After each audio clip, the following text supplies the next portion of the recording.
You're throwing your life away on some ridiculous fantasy. Get out and don't come back, my mom screamed, her face twisted with rage as she pointed toward the front door. The words hit me like a physical blow, echoing through our family home in Minneapolis, Minnesota. I stood there in the living room, my laptop bag still slung over my shoulder, staring at the woman who had raised me but never truly understood me. My name is Jenna Hale. I'm 28 years old, and I had just made the mistake of telling my parents about my decision to leave my corporate accounting job to focus full-time on my online business. What I hadn't told them, what they couldn't have imagined, was that for the past 2 years and 3 months, I had been the one secretly paying their mortgage. Every month, I transferred $2,400 from my business account to their bank, making sure they never lost the house they loved so much. But standing there, watching my mother's face contort with disappointment and my father's silent nod of agreement, I realized that my financial support meant nothing if they couldn't respect my choices. The irony wasn't lost on me. They were rejecting the very person who had been keeping them afloat. "Mom, if you would just listen for 1 minute," I started, but she cut me off with a sharp wave of her hand. "I don't want to hear another word about your little computer games," she spat. "You had a good job with benefits, security, a future, and you threw it all away for what? To play on the internet all day?"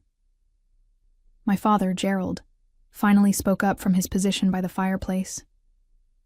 "Your mother's right, Jenna. This isn't what we raised you for. We expected more from you." The disappointment in his voice was worse than my mother's anger. I had always been closer to my dad, and hearing him dismiss my dreams felt like a betrayal. What made it even more painful was knowing that without my monthly payments, they would lose this house within weeks. The very roof over their heads depended on the success of the computer games they were mocking. "Fine," I said quietly, shouldering my bag more securely. "I'll go." My mother, Patricia, looked surprised that I wasn't fighting back, but her expression quickly hardened again. "Good. Maybe some time on your own will help you come to your senses." As I walked toward the door, I turned back one last time. "You know what, Mom? Maybe it will." There was something in my voice that made both of them pause, but they said nothing as I stepped out into the cold October evening, closing the door behind me with a finality that would soon change all our lives. Growing up in the Hale household had always been about meeting expectations. My parents, both in their early 60s now, had built their lives around traditional ideas of success and security. My father worked for 35 years as an insurance claims adjuster, and my mother had been an elementary school secretary until her retirement 3 years ago. They owned a beautiful 3-bedroom house in a quiet neighborhood, complete with a well-maintained garden that was my mother's pride and joy. What they didn't know was that their comfortable retirement was largely an illusion. My father's pension was smaller than they had anticipated, and my mother's medical bills from her diabetes had eaten into their savings. I discovered this by accident 2.5 years ago when I stopped by to help them with their computer and saw past due notices scattered across my father's desk. That night, I went home to my apartment and made a decision that would define our relationship for years to come. I had been building my graphic design business, Sunspire Digital, since college, working nights and weekends while maintaining my day job. The business had grown beyond my wildest expectations, bringing in nearly $8,000 a month. Setting up an anonymous monthly transfer to my parents' mortgage company seemed like the natural thing to do. I told myself I would eventually reveal the truth, but somehow the right moment never came. Every family dinner, every holiday gathering, every casual phone call was an opportunity I let slip by. Maybe I enjoyed being their secret guardian angel, or maybe I was afraid they would reject my help if they knew it came from my hobby business.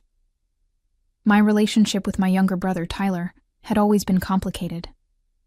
At 25, he was their golden child, married to his college sweetheart, working as a high school teacher, living what our parents considered a proper, stable life.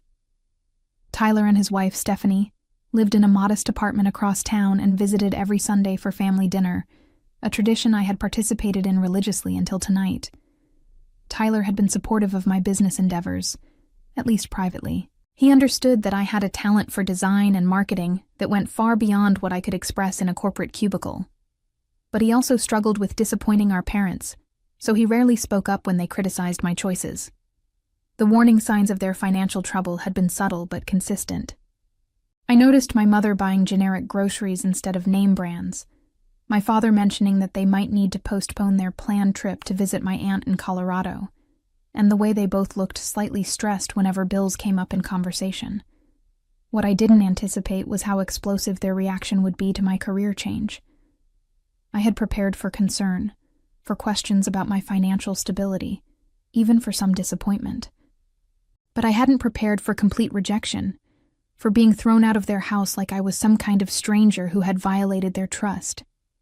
As I drove away from their house that night, I felt a strange mixture of hurt and liberation. For the first time in years, I was free to make decisions without worrying about their approval. The first few days after leaving my parents' house passed in a blur of conflicted emotions. I threw myself into my work, completing client projects with an intensity that surprised even me. My apartment, a cozy one-bedroom space downtown, had never felt more like a sanctuary. Without the weight of their expectations pressing down on me, I found myself more creative and productive than I had been in months. But beneath the surface, I was wrestling with a decision that felt both inevitable and terrifying. Every month for more than 2 years, I had carefully scheduled that automatic transfer to their mortgage company. The next payment was due in just 3 weeks, and for the first time since I had started making them, I questioned whether I should continue. On the 3rd day after our fight, Tyler called me. His voice was cautious, almost apologetic. "Hey, Jenna. I heard about what happened with Mom and Dad," he said. "I'm sorry it went down like that." "Are you?" I asked, not trying to hide the edge in my voice. "Because you were sitting right there when Dad agreed with everything she said." There was a long pause. "You know how they are. They just want what's best for you." "Do they? Because it feels like they want what's comfortable for them, not what's best for me." Tyler sighed. "Look, maybe you could come to Sunday dinner this week. Let things cool down a little." "I don't think so," I said. "Mom was pretty clear about not wanting me back." "She didn't mean it like that. You know how she gets when she's upset." But I wasn't ready to forgive and forget. Not this time. "Tyler, did you know that my little computer games bring in more money each month than Dad's pension?" "Really?" His surprise seemed genuine. "Really. But apparently that doesn't matter because it's not a real job." We talked for a few more minutes, but I could tell Tyler was uncomfortable with the conflict. He had always been the peacekeeper in our family, the one who smoothed over tensions and encouraged everyone to just get along. This time, though, I wasn't interested in keeping the peace. After hanging up, I sat at my kitchen table with my laptop open, staring at the banking website where I managed all my business finances. The mortgage payment was scheduled to process automatically in 17 days. All I had to do was nothing, and it would go through as usual. Or I could cancel it with a few clicks. The rational part of my mind argued that I shouldn't punish my parents financially just because they had hurt my feelings. But another part of me, the part that had been dismissed and undervalued for years, whispered that maybe it was time they understood exactly how much they depended on the daughter they had just thrown away. I closed the laptop without making any changes. Not yet. But for the first time since I had started those payments, the decision felt like mine to make. 2 weeks passed without any contact from my parents. I had expected at least a phone call from my father, maybe an awkward attempt at reconciliation, but there was nothing. The silence was deafening and, honestly, more hurtful than their initial reaction had been. It confirmed what I had suspected for years, that their love came with conditions, and I had failed to meet them. During this time, my business continued to thrive. I landed a major contract with Lumerin Publishing, a Minneapolis-based company that needed a complete rebrand. The project was worth $15,000 and would keep me busy for the next 2 months. Ironically, it was exactly the kind of success that proved my parents wrong about my career choice. but I had no one to share it with. I did share the news with my best friend from college, Maya Rodriguez, during one of our weekly coffee dates. Maya had been watching the situation with my family unfold with a mixture of sympathy and frustration. "I still can't believe they reacted that way," she said, stirring her latte with more force than necessary. "You're literally living your dream and making good money doing it. What more do they want?" "They want me to be safe," I replied. "They want me to have a traditional job with a traditional life path that they can understand and explain to their friends. But you're 28 years old. When do you get to make your own choices?" Maya's indignation on my behalf was comforting, but it also highlighted how isolated I felt from my own family. She had been encouraging me to tell my parents about the mortgage payments for months, arguing that they deserved to know where their financial security was really coming from. "You know what I think you should do?" Maya said, leaning forward with the intensity she always brought to problem solving. "I think you should tell them about the mortgage, right now, before you make any decisions about stopping the payments." "Why would I do that?" I asked, though part of me was already considering it. "Because they need to understand what they're throwing away. They need to know that their successful daughter, the one they just kicked out, has been keeping them in their house." The idea was tempting, but it also felt like using money as a weapon, which wasn't who I wanted to be. Still, as the days passed and the payment date grew closer, I found myself thinking more and more about Maya's suggestion. The decision was made for me on a Thursday evening, 10 days after our fight. I was working late when my phone rang, and Tyler's name appeared on the screen. "Jenna, we need to talk," he said without preamble. His voice was strained in a way I had never heard before.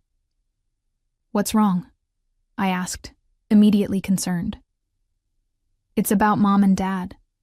Something's happened, and I think you need to know about it." My heart started racing. "Are they okay? Is someone hurt?" "No, nothing like that.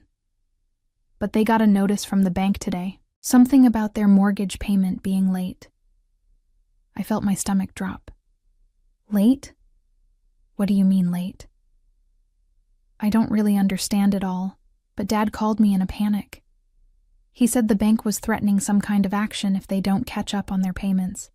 He asked if Stephanie and I could help them out financially." The irony was almost unbearable. Here was my father, asking Tyler for money to solve a problem that I had been preventing for more than 2 years. And Tyler had no idea that the person who could fix everything was the same person they had just rejected. "What did you tell him?" I asked carefully. "I told him we'd help if we could, but honestly, Jenna, we don't have that kind of money. A mortgage payment on their house has to be at least $2,000 a month. That's more than our rent." "Did he say anything else? About why they might be behind on payments?" Tyler was quiet for a moment. He seemed confused about it, like he thought the payments were up to date. But the bank was saying they hadn't received anything for this month. I closed my eyes, finally understanding what had happened. In my emotional state after the fight, I had forgotten that I needed to cancel the automatic payment if I didn't want it to go through. The system had tried to process it as usual, but something had gone wrong. Maybe an issue with their account, maybe a technical glitch.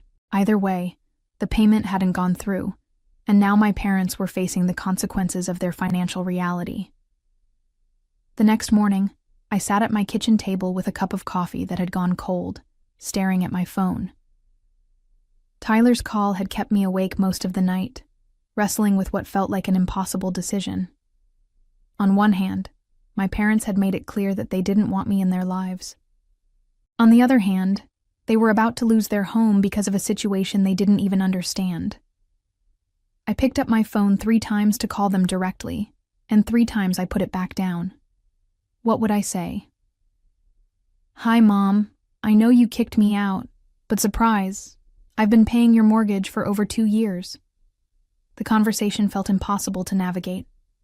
Instead, I called Tyler back. "I need you to do me a favor," I said when he answered. "I need you to ask Dad some specific questions about their mortgage situation." Okay, Tyler said slowly. What kind of questions? Ask him how long they've been able to make their mortgage payments without any financial strain. Ask him if he's ever wondered how they've managed to stay current while living on just his pension and Mom's Social Security. Jenna, what are you getting at? I took a deep breath. Just ask him, Tyler, and then call me back. An hour later, my phone rang again.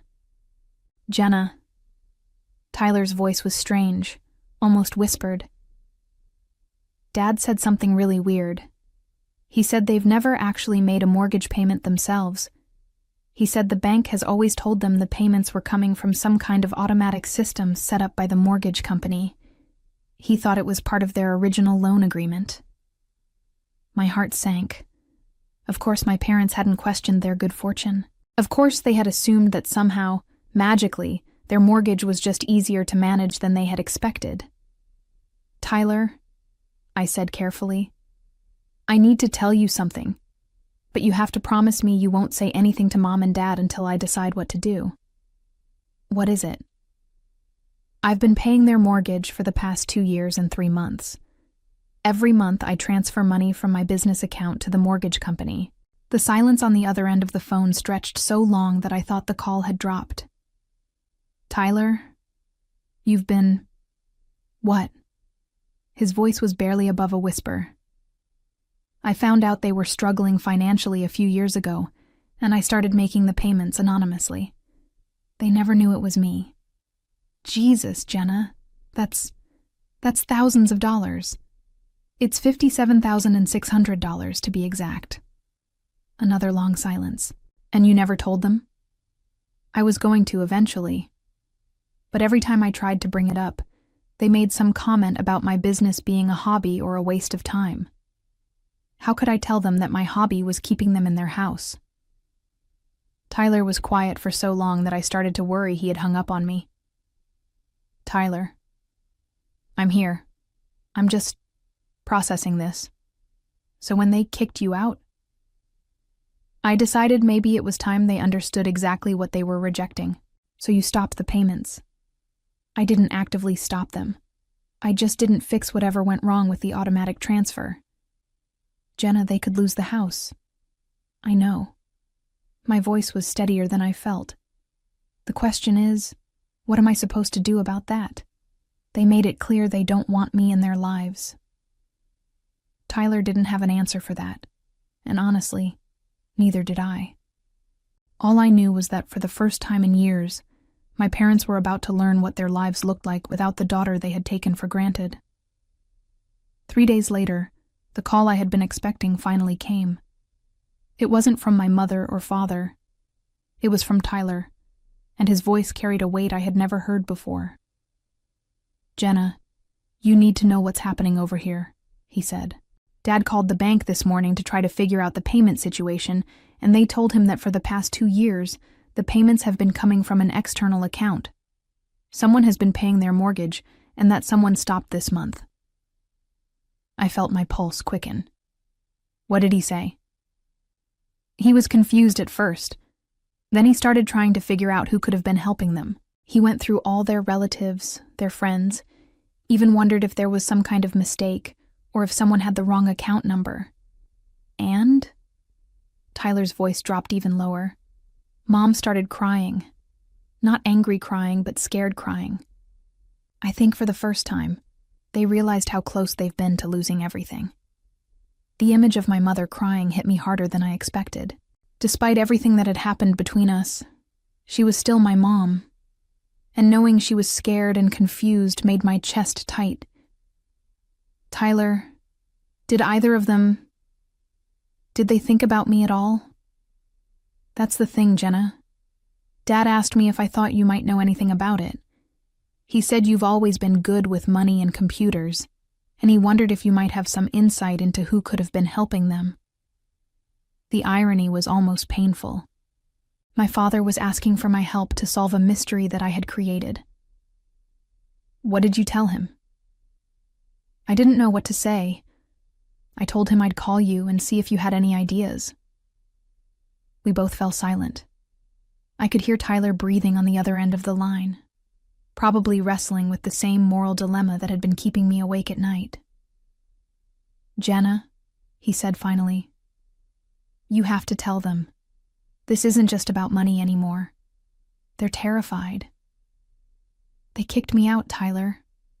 Mom literally screamed at me to get out and never come back.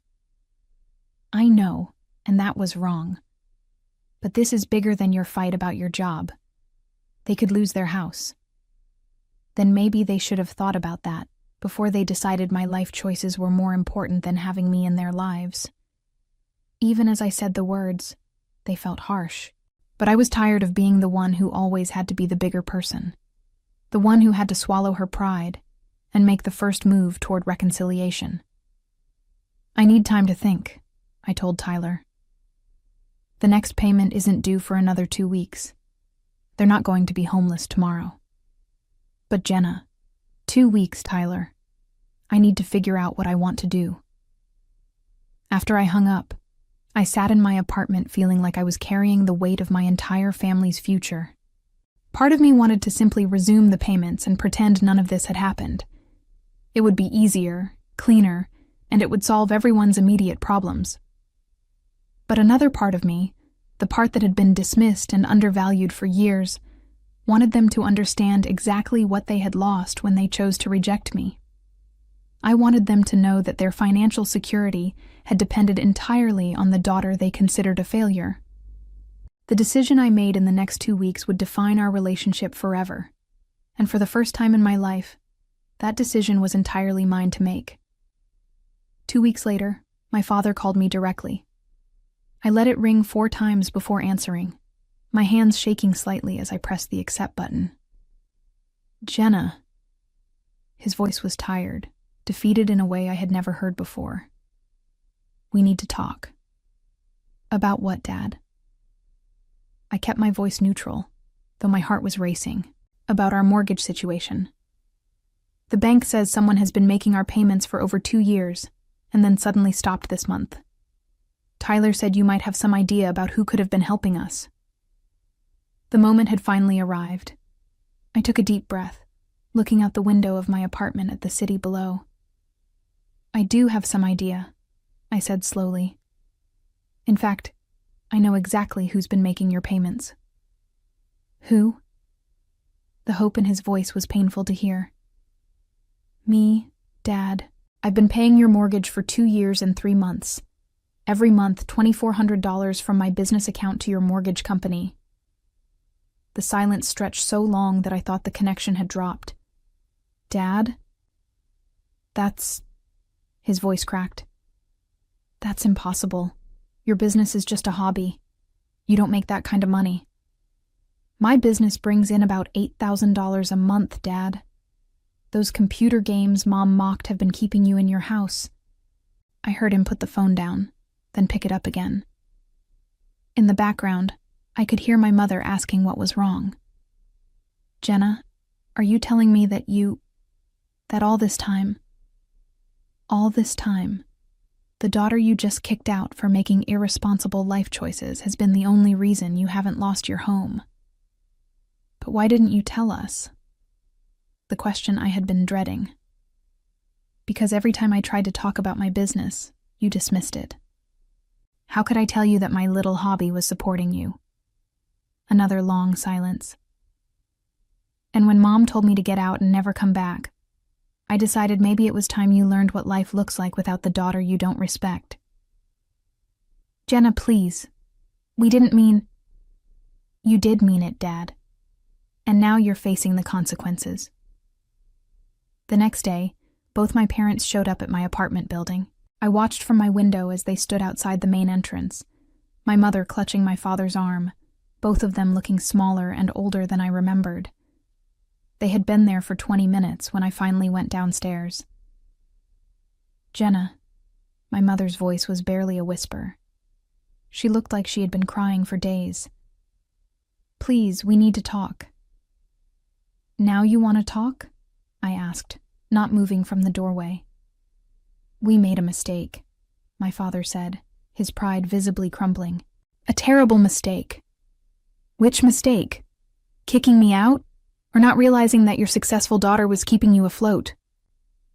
My mother stepped forward, her hands shaking. Jenna, I was wrong. About everything. Your business, your choices, the things I said to you. I was wrong. You weren't just wrong, Mom. You were cruel. You told me I was throwing my life away on fantasies while I was literally paying for your life. We didn't know, she said, tears streaming down her face. If you had known, you would have taken my money and still looked down on how I earned it. My father spoke up, his voice stronger now. That's not true. We would have been grateful. Would you? Or would you have felt ashamed that your daughter was supporting you? Would you have demanded I get a real job anyway? Neither of them could answer that question, and their silence told me everything I needed to know. The bank sent us a foreclosure notice, my mother said quietly. We have 30 days. That's unfortunate, I replied, my voice steady despite the turmoil in my chest. I guess you'll need to figure out a solution. I turned to go back inside, but my father's voice stopped me. Jenna, please, we're begging you.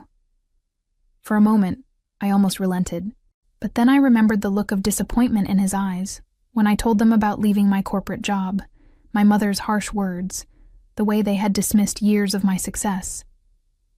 You made your choice, I said. Now live with it. The consequences for my parents were swift and unforgiving. Within 6 weeks, they lost the house they had lived in for 15 years. Their pride, which had seemed so important when they were rejecting my life choices, crumbled as they were forced to move into a small rental apartment on the outskirts of Minneapolis. My father, who had always carried himself with quiet dignity, looked broken whenever I saw him around town. My mother, who had been the social center of their neighborhood, became a recluse, too ashamed to face friends who might ask about their sudden downsize.